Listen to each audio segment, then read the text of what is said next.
Students, आज हम कक्षा 10 की गणित के चैप्टर जिसका नाम अरिथमेटिक प्रोग्रेशन या हिंदी में आप उसको कह सकते हैं समांतर श्रेणी के बारे में आपको हम पूरा डिस्कस करके आपसे पूरा हम कहने का मतलब कि बताने की कोशिश करेंगे कि अरिथमेटिक प्रोग्रेशन है क्या और उसके लिए कौन कौन से कहने का मतलब उसके पार्ट्स हैं या उसके एलिमेंट्स हैं जो आपको जानना जरूरी है। इसके बारे में कहने का मतलब कि हम आपको आज बताने जा रहे हैं, जो कि कक्षा 10 से ये चैप्टर स्टार्ट होता है अरिथमेटिक प्रोग्रेशन। 11th में भी आप पढ़ेंगे ज्योमेट्रिक प्रोग्रेशन, अरिथमेटिक प्रोग्रेशन सारा जो है 11th में भी आपको पढ़ना है। कक्षा 10 स्टार्टिंग है, इसलिए कक्षा 10 में आप जो है इस चैप्टर को बहुत अच्छे से समझने की कोशिश कीजिएगा ताकि अगली क्लासों में आपको कोई दिक्कत ना हो। कॉन्सेप्ट इसका एकदम क्लियर करने की आवश्यकता होती है कि अरिथमेटिक प्रोग्रेशन है क्या।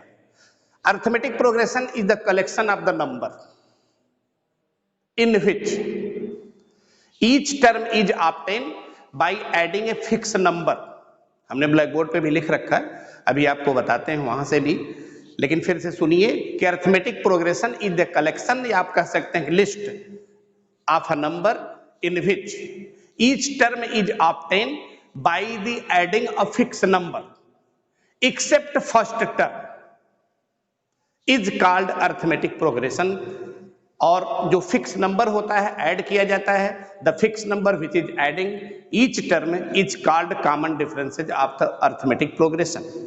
हमने लिख भी रखा है आपको यहाँ पे कि an arithmetic progression is a list of number in which each term is obtained by adding a fixed number to the preceding terms except the first term, और this fixed number is called common differences of the AP. इसको आप हिंदी में भी समझ सकते हैं कि नंबरों की एक ऐसी लिस्ट होती है अरिथमेटिक प्रोग्रेशन जिसमें हर टर्म जो है, अभी हम बताते हैं कि टर्म क्या होता है, हर टर्म या हर पद जो है एक फिक्स नंबर ऐड करने के बाद, यानी कि ठीक उसके पहले जो नंबर है वो उसमें एक फिक्स नंबर ऐड करते हैं और उस ऐड करने के बाद हर टर्म आगे वाला ऑब्टेन होता है, और वहां पे जो फिक्स नंबर ऐड किया जाता है वह जो है अरिथमेटिक प्रोग्रेशन का कॉमन डिफरेंस, या उसको हिंदी में हम बोलते हैं सार्व अंतर। अब थोड़ा सा देखिए, हम कुछ नंबर दे रहे हैं आपको, जैसे यहाँ पे 2, 4, 6, 8, 10, यानी कि इस कहने का मतलब कि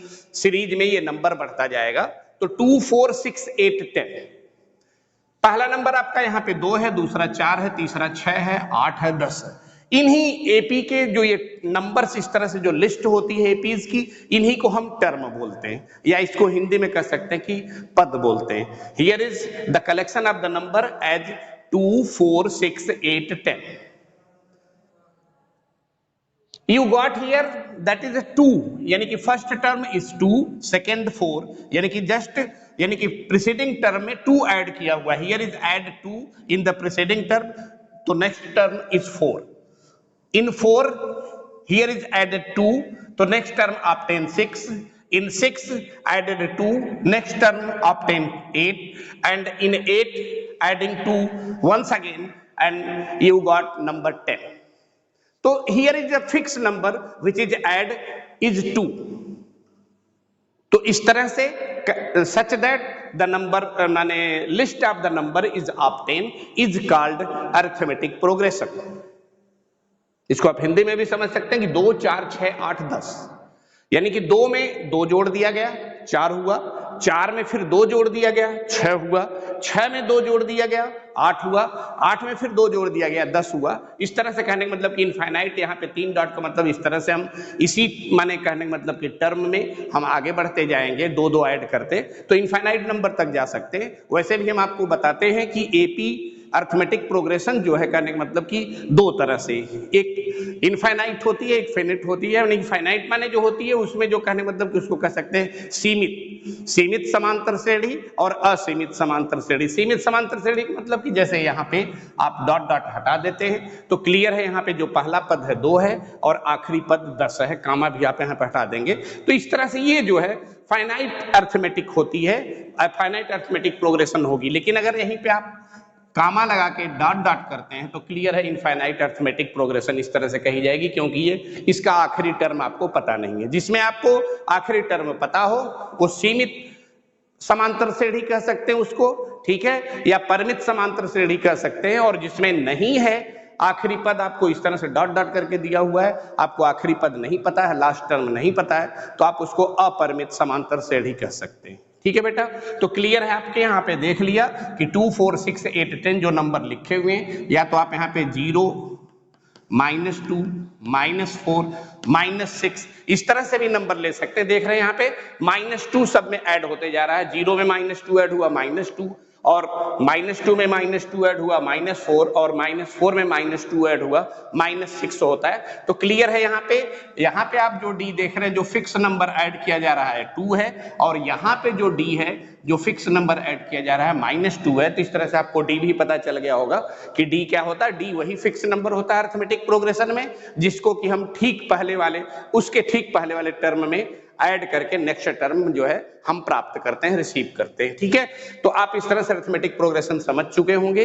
यानी कि अरिथमेटिक प्रोग्रेशन नंबरों का एक ऐसा कलेक्शन होता है, एक ऐसी लिस्ट होती है जिसमें हर पहले वाले पद में या हर पहले वाले टर्म में एक फिक्स नंबर ऐड कर दिया जाता है। तो इस तरह से जो नंबरों की लिस्ट प्राप्त होती है उसे हम अरिथमेटिक प्रोग्रेशन कहते हैं। और जो नंबर फिक्स नंबर जो हर टर्म में ऐड किया जाता है, एक्सेप्ट फर्स्ट टर्म में कुछ नहीं ऐड होता है, आप कहीं से भी उसको शुरू कर सकते हैं, लेकिन उसके बाद एक फिक्स टर्म हर नंबर में ऐड होते जाएगा, तो उसको फिर कहने का मतलब कि हम अरिथमेटिक प्रोग्रेशन कहते हैं। और जो फिक्स नंबर ऐड होता है, जैसे यहाँ पे ही देखे हमने 2 ऐड किया हुआ है, यहाँ पे -2 ऐड किया हुआ है, आप 0 भी ऐड कर सकते हैं, 2 2 2 2 2 2 इस तरह से सारे टर्म में 2 2, यानी कि तब इसमें ऐड क्या हो रहा है, 0 ऐड हो रहा है। यहाँ पे भी डिफरेंस है, 0 का डिफरेंस, 0 ऐड हो रहा है, फिर 0 ऐड हुआ, फिर 0 ऐड हुआ, तो यहाँ पे जो कॉमन डिफरेंस है सब में वो 0 है। तो इस तरह से आप यहाँ पे कह सकते हैं कि जो किसी भी एपीज का जो कॉमन डिफरेंसेस है वह पॉजिटिव नंबर भी हो सकता है, नेगेटिव भी हो सकता है, और 0 भी हो सकता है। ठीक है बेटा, तो इस तरह से आपको अरिथमेटिक प्रोग्रेशन है क्या, नंबरों की लिस्ट है, और उसमें एक शर्त है कि नंबरों की लिस्ट है जिसमें कि एक फिक्स नंबर हर पहले वाले नंबर में ऐड किया जाता है, एक्सेप्ट यानी कि पहले पद के अतिरिक्त, या जो पहले लिखा हुआ उसके अतिरिक्त सब में, जैसे आप पहले 2 है, ठीक है, तो इसमें 2 ऐड किया गया। तो इस तरह से आप समझ चुके होंगे कि अरिथमेटिक प्रोग्रेशन क्या है, और आप जो है स्क्रीनशॉट ले करके ये जो है करने मतलब कि अरिथमेटिक प्रोग्रेशन की डेफिनेशन जो है आप लिख सकते हैं कॉपी में। अभी हम दूसरे डेफिनेशन भी आपको बताते हैं। तो जैसा कि आप जान रहे हैं कि अरिथमेटिक प्रोग्रेशन जो है, जो उसका कॉमन डिफरेंस है, यानी कि जो डिफरेंस है वो सेम होना चाहिए, इक्वल होना चाहिए, उसी को हम कॉमन डिफरेंस कहते हैं। या जो अंतर है हर पद का उसको हम कहते हैं कि सार्व अंतर, और वह समान होना चाहिए तभी सार्व अंतर कहलाएगा या कॉमन डिफरेंसेस कहलाएगा। तो क्लियर है, अगर हम पहले पद को यानी कि तब हम यहाँ पे लिख सकते हैं दूसरे डिफिनेशन के according, the collection of numbers in which a2 minus a1 equal होना चाहिए a3 माइनस a2 के, इक्वल होना चाहिए a4 माइनस a3, और इक्वल होना चाहिए डॉट डॉट आप कर सकते हैं an माइनस 1, जहां पे बेटा a1 पहला टर्म माना जाता है यहाँ पे, और उसी तरह से a2 दूसरा, a3 तीसरा। तो इस तरह से आप जो है दूसरी डेफिनेशन भी कह सकते हैं कि the collection of number in which, वही जो कॉमन डिफरेंस की आप बात किए, इक्वल होना चाहिए हमेशा जो है, यानी कि सक्सीडिंग वाले में से उसके पहले वाले को घटाया जाता है, कॉमन डिफरेंस से सब्ट्रैक्ट किया जाता है, आप इंग्लिश में बोल सकते हैं कॉमन डिफरेंस देखने के लिए। तो क्लियर है यहाँ पे a2 माइनस a1 अगर इक्वल है a3 माइनस a2 के, इक्वल है a4 माइनस a3 के, या डैश डैश इक्वल है an माइनस 1 के, तब हम इस कलेक्शन को the collection of numbers in which is called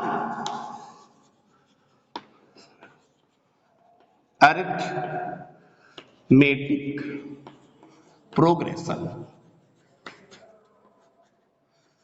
ठीक है बेटा, आप इस तरह से भी आप इसको समझ सकते हैं कि अरिथमेटिक प्रोग्रेशन क्या है, वो कलेक्शन ऑफ नंबरों का है, जहां पे जो नंबर यानी कि आपको तो याद ही रखना कि पहले पद को हम पहले टर्म को A1 फिर A2 A3 A4 इस तरह से AN लास्ट टर्म को हम बोलते हैं। तो उनका जो डिफरेंस है A2 माइनस A1 इक्वल होना चाहिए A3 माइनस A2 के, और इक्वल होना चाहिए A4 माइनस A3 के, या इक्वल होना चाहिए AN माइनस AN माइनस 1 के। तब हम इस कलेक्शन को भी अरिथमेटिक प्रोग्रेशन कहते हैं। क्लियर है कि ये बराबर D ही होना चाहिए, यहाँ पे D that is fix number, ठीक है। जो कॉमन डिफरेंस है उसको हम कह सकते हैं कि अरिथमेटिक प्रोग्रेशन है, ठीक है बेटा। तो अब हम आपको अरिथमेटिक प्रोग्रेशन के कुछ क्वेश्चंस, ठीक है, आपको बताते हैं कि कैसे सॉल्व किए जाएंगे। स्टार्टिंग के जो बेसिक क्वेश्चन होते हैं, जैसे क्वेश्चन है आपका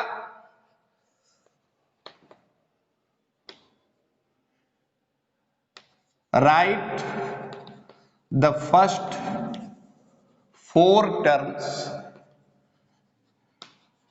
of the AP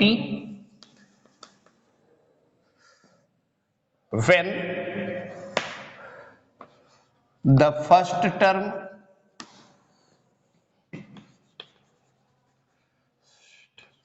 A and the common difference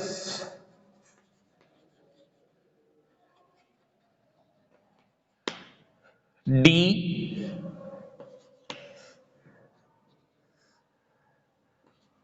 are the following.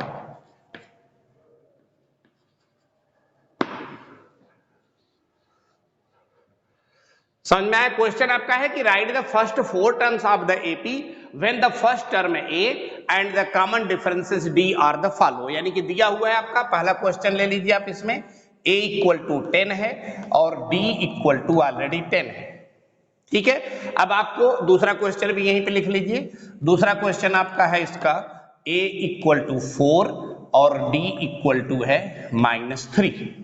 तो क्लियर, आप जब पहले क्वेश्चन को अटेंड कर रहे हैं तो यहाँ पे आपको a माने पहला पद ही होता है, और जैसा कि आपको डिफिनेशन से पता है कि हर पद में, हर पहले वाले पद में वही जो d होता है, जो कॉमन डिफरेंस होता है, जो सार्व अंतर होता है, उसको ऐड करके हम माने अगला टर्म निकालते हैं। तो क्लियर है यहाँ पे कि a इक्वल टू 10 है और d इक्वल टू 10 है, तो जाहिर सी बात है a को आप माने जो है a इक्वल टू 10 और d इक्वल टू 10 है, तो क्लियर है a1 बराबर होगा इसका 10, a2 क्लियर है। आप इसमें इसका फिक्स जो कॉमन डिफरेंसेस है ऐड करेंगे तो 10 10 ऐड करेंगे 20 हो जाएगा। a3 यानी कि फिर a2 में वही जो दूसरा टर्म है, a2 को दूसरा टर्म मान रहे हैं जो 20 है, इसमें फिर आप वही कॉमन डिफरेंसेस 10 ऐड करेंगे तो ये हो जाएगा 30, और a4 ऑलरेडी आपका जो है 30 में 10 ऐड कर देंगे तो ये हो जाएगा 40। तो इस तरह से आपके 4 टर्म जो है आपके जो है कहने का मतलब कि निकल गए इस क्वेश्चन के, जिसमें कह रहा था कि मैंने 4 टर्म्स आपको और निकालना है, ठीक है। तो आप यहाँ पे आप लिख सकते हैं कि a1 10 है, a2 20 है, a3 30 है, a4 40 है। तो यहाँ पे आप लिख सकते हैं कि जो AP के 4 टर्म ऑलरेडी हैं वो है आपके 10, 20, 30, 40, ठीक है बेटा। अब इसका दूसरा क्वेश्चन भी हम ले लेते हैं आपको, यानी कि दूसरा क्वेश्चन है जिसमें दिया हुआ a इक्वल टू 4 और d इक्वल टू है -3। यहां पे भी आपको क्लियर है कि a1 इक्वल टू है 4, ठीक है। अब a2 यानी कि क्लियर है कि a में आप a1 में जब d ऐड करेंगे तो a2 निकलेगा, तो a2 बराबर हो जाएगा 4, d आपका है यहाँ पे -3, तो इसको ऐड करेंगे 4 प्लस -3, तो a2 हो जाएगा आपका 1, ठीक है। अब उसी तरह से a3 क्लियर है, a2 में आप जो है कॉमन डिफरेंस ऐड करेंगे तो 1 प्लस -3, तो a3 हो जाएगा आपका -2। उसी तरह से a4 फिर आप a3 में -2 माने a3 -2, इसमें -3 ऐड करेंगे तो -2 प्लस -3, तो a4 इक्वल टू आपका हो जाएगा -5। क्लियर है बेटा, आपको यहाँ पे कोई परेशानी नहीं होगी समझने में। यहाँ पे कॉमन डिफरेंसेस हमने आपको बोला था कि पॉजिटिव भी हो सकता है, निगेटिव भी हो सकता है और 0 भी हो सकता है। तो यहाँ पे कॉमन डिफरेंसेस -3 है, निगेटिव है, तो कोई दिक्कत नहीं आपको है, ठीक है। आप निगेटिव कॉमन डिफरेंसेस हर टर्म में ऐड करते जाएंगे, जैसे यहाँ पे किया हुआ है कि a1 इक्वल टू 4 है, a2 इक्वल टू, तो आप जो है कॉमन डिफरेंसेस इसमें ऐड करेंगे, 4 प्लस माइनस 3, तो a2 इक्वल टू 1 आ जाएगा। फिर a3 इक्वल टू, यानी कि a2 में अब कॉमन डिफरेंस आप जोड़ेंगे a3 के लिए, तो 1 plus minus 3 that is a3 equal to -2। उसी तरह से a4 के लिए आप a3 में कॉमन डिफरेंस ऐड करेंगे, तो आपने -2 में -3 ऐड किया, तो a4 इक्वल टू ऑलरेडी आपका आ गया -5। तो इस तरह से आप एपी के नेक्स्ट 4 टर्म, यानी कि एपी के नेक्स्ट 4 टर्म लिखने का मतलब है आपका कि यहां पे पहला टर्म हो गया 4, दूसरा टर्म हो गया 1, तीसरा टर्म हो गया -2 और चौथा टर्म हो गया -5। तो इस तरह से यह क्वेश्चन भी आपने सॉल्व कर लिया। इस तरह से इस क्वेश्चन को भी आप सॉल्व करेंगे कि पहला टर्म 4, दूसरा 1, तीसरा -2 और चौथा -5। ठीक है बेटा। तो इस तरह के क्वेश्चन, अगर ए दिया हुआ है, डी दिया हुआ है, तो आप उस एपी को कैसे ऑब्टेन करेंगे, उसके पद कैसे, टर्म्स कैसे निकालेंगे। सीधी सी बात है, हर पहले वाले टर्म में, ठीक प्रीसीडिंग टर्म में आप वही जो कॉमन डिफरेंस है उसको ऐड करते जाएंगे according to the definition. Definition में सेम है कि हर पहले वाले पद में कॉमन डिफरेंसेस ऐड करके एपी के पद निकलते हैं, तो आपने उसी रूल से यहाँ पे निकाला। अब इसको भी स्क्रीनशॉट कर लीजिएगा। आगे हम अगला क्वेश्चन, जो जनरल क्वेश्चन, वो कैसे होगा।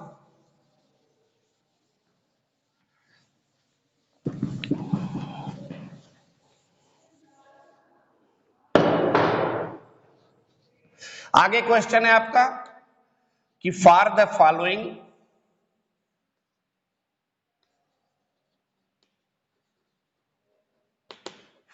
Following APs right the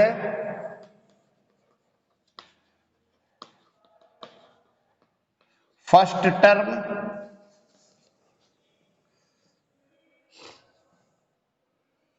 and common difference।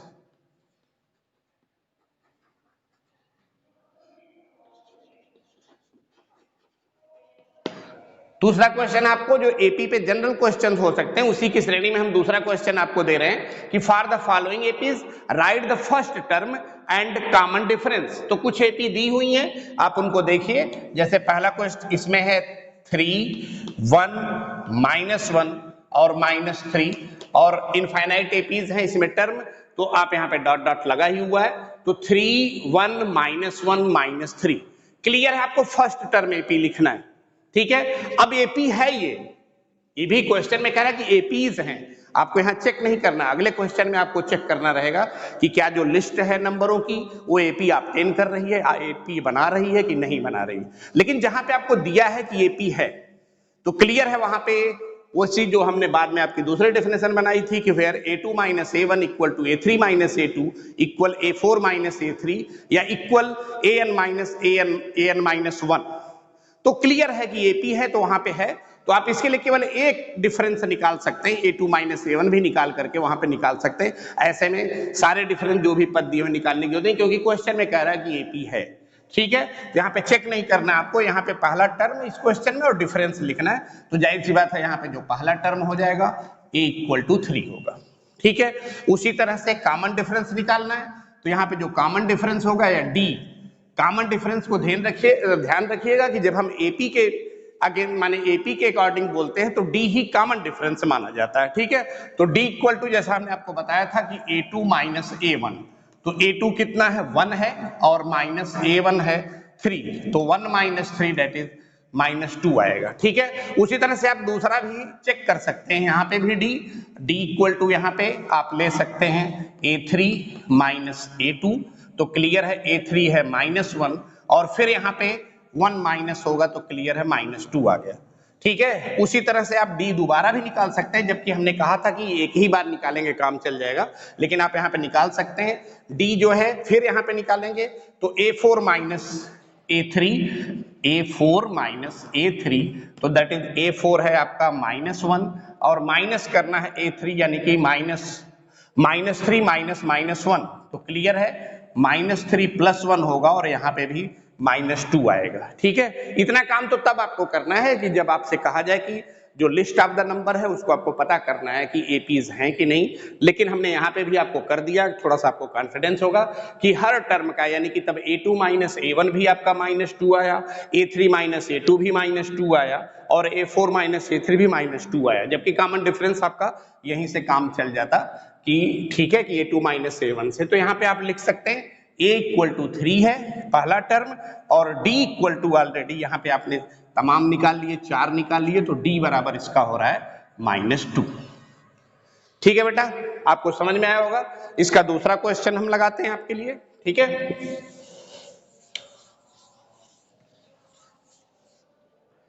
इसका दूसरा क्वेश्चन है इसी का, -5 -1 3 7 इनफाइनाइट। यहां पे क्लियर है आपका a इक्वल टू है -5। d निकालने के लिए आप यहां पे a2 माइनस a1 कर लीजिए, क्योंकि दिया हुआ है कि ap है तो आपको बस एक बार ही कर लेने की जरूरत है। a2 माइनस a1 यानी कि a2 है -1 और -7 यानी कि -5, तो क्लियर है d बराबर होगा -1 प्लस 5 यानी कि d बराबर होगा 4। ठीक है, तो इस तरह से जो है आप जो है इसका लिख सकते हैं। तो यहां पे लिख लीजिए कि दिए गए क्वेश्चन का a बराबर है -5 और d बराबर है 4। ठीक है बेटा, आप इस तरह के क्वेश्चन को जहां पे एपीज के टर्म दिए हुए हैं और आपको पहला पद और कॉमन डिफरेंस निकालना, तो आप इस तरह से निकाल सकते हैं। ठीक है, अब हम आपको नेक्स्ट और एक क्वेश्चन लेते हैं जिसकी की चर्चा हमने इसी क्वेश्चन में कर दी थी कि नंबरों की लिस्ट दी हुई हो और आपको बताना हो कि एपीज हैं कि नहीं, वो नंबर एपीज फॉर्म करते हैं कि नहीं, जब आपको नंबरों की लिस्ट दी हुई है। ठीक है, इस क्वेश्चन में जैसे कि आपको क्वेश्चन दिया हुआ रहेगा कि which of the following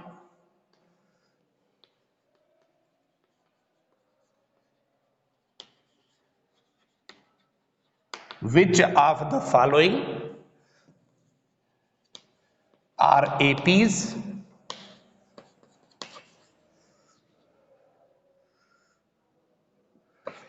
if they form an AP, find the common difference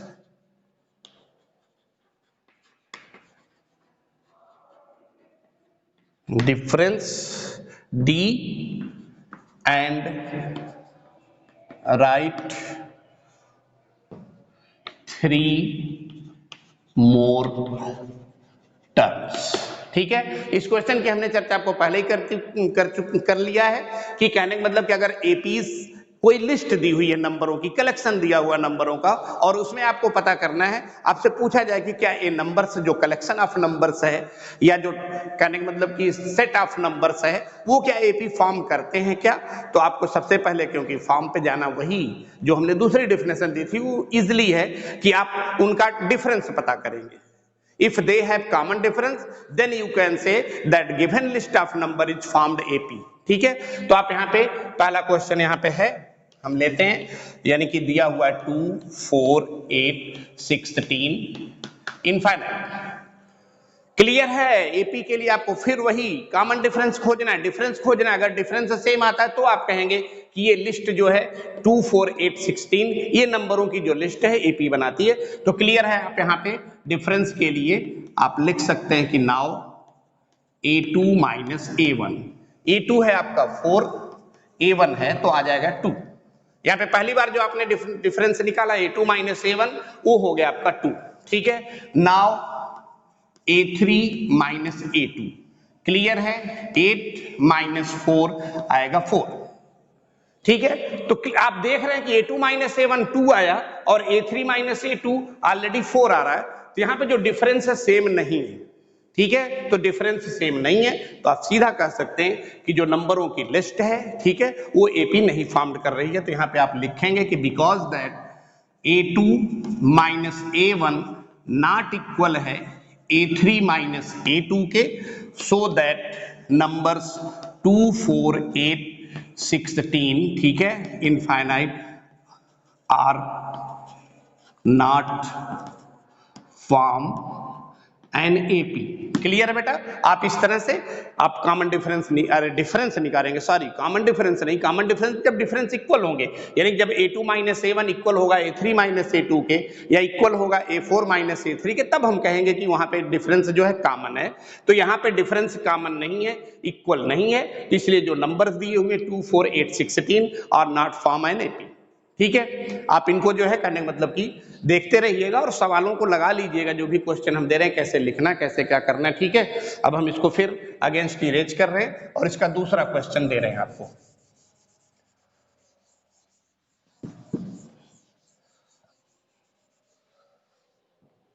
दूसरा क्वेश्चन इसका है 2, 5/2, 3 और 7/2। क्लियर है? यहां पे आप जब डिफरेंस निकालने जाएंगे तो a2 माइनस a1 आप चेक करेंगे, a2 माइनस a1। ठीक है, तो a2 माइनस a1 यानी कि तब a2 है 5/2, a1 है आपका 2, तो हो जाएगा ये 5, 2 2 जा 4 यानी कि -4/2 दैट इज 1/2। ठीक है, उसी तरह से आप अब यहां पे क्योंकि आपको निकालना है, आपको फाइंड करना है कि list of number AP formed कर रही है कि नहीं, तो आपको जितने भी नंबर दिए हुए आपको सबको जो है कहने का मतलब कि आपको डिफरेंस निकालना पड़ेगा। ठीक है, तो यहां पे फिर अब a3 माइनस a2 निकालेंगे आप, a3 माइनस a2। क्लियर है, a3 की जगह आपका 3 है और a2 है आपका 5/2। तो आप यहाँ पे फिर सॉल्व करेंगे, 2 3 जा 6 -5/2, तो 6 - 5 1/2। अब उसके बाद आपको जो भी गिवन नंबर दिए सबका निकालना पड़ेगा, तो a4 माइनस a3, तो a4 माइनस a3 क्लियर है, आपका a4 है 7/2 -3 और दैट इज सॉल्व करेंगे, 2 3 जा 6 7 -6/2 दैट इज 1/2। तो क्लियर है, यहाँ पे a2 minus a1 already equal 1/2, a3 minus a2 already equal 1/2 और a4 minus a3 already equal है 1/2 के। तो आप कह सकते हैं यहाँ पे डिफरेंस सेम है, तो आप कह सकते हैं यहाँ पे कि because that a2 minus a1 equal है a3 माइनस a2 के, इक्वल है a4 माइनस a3 के, इक्वल 1/2 आ रहा है। तो सो यानी कि जो गिवन नंबर्स हैं, ठीक है, या लिखेंगे सो नंबर्स, ठीक है, 2, 5/2, 3, 7/2, ठीक है, आर फॉर्म एन AP। ठीक है, अब इसका जो है अब क्लियर है, इस तरह से आप करके अगर डिफरेंस सेम आ रहा है तो आप कह सकते हैं कि लिस्ट जो नंबरों की है वो AP फॉर्म कर रही है। अब इसमें जो है आपके 3 मोर टर्म्स निकालने हैं, क्वेश्चन में दिया हुआ है, तो जाहिर बात है A4 तक तो दिया हुआ है, A5 जो होगा आपका, A5 हम यहाँ पे लिख दे रहे हैं क्योंकि A4 में वही कॉमन डिफरेंस जो फिक्स नंबर है ऐड कर देंगे, A5 आएगा, तो 7/2 प्लस 1/2, कॉमन डिफरेंस 1/2 आया, तो क्लियर है 8/2, 2 4 जा 8 यानी कि हो जाएगा 4। A6 में आप माने A5 में वही कॉमन डिफरेंस ऐड करेंगे, यानी कि 4 प्लस 1/2, 2 4 जा 8 प्लस 1/2 दैट इज 9/2। ठीक है, A7 यानी कि अब 9/2 में आप 1/2 ऐड करेंगे, 9/2 प्लस 1/2 यानी कि 10/2, 2 5 जा 10 होता है 5। तो क्लियर है, उस टर्म के जो और 3 मोर माने उस AP के, इस AP के 3 मोर टर्म जो हो जाएंगे आपको, आप यहां पे लिख सकते हैं। ठीक है, कि सो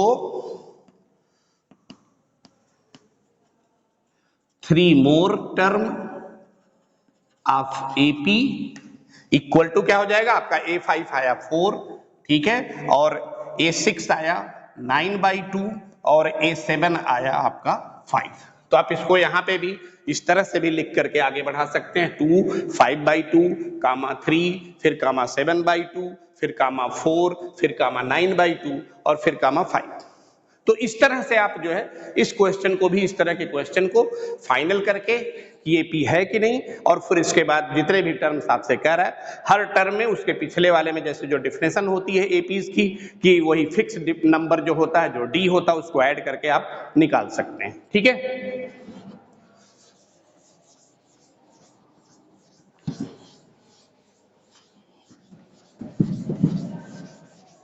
अब बेटा यहां पे हम आपको एक बात और बता देना चाहते हैं, general form of AP, general form of AP.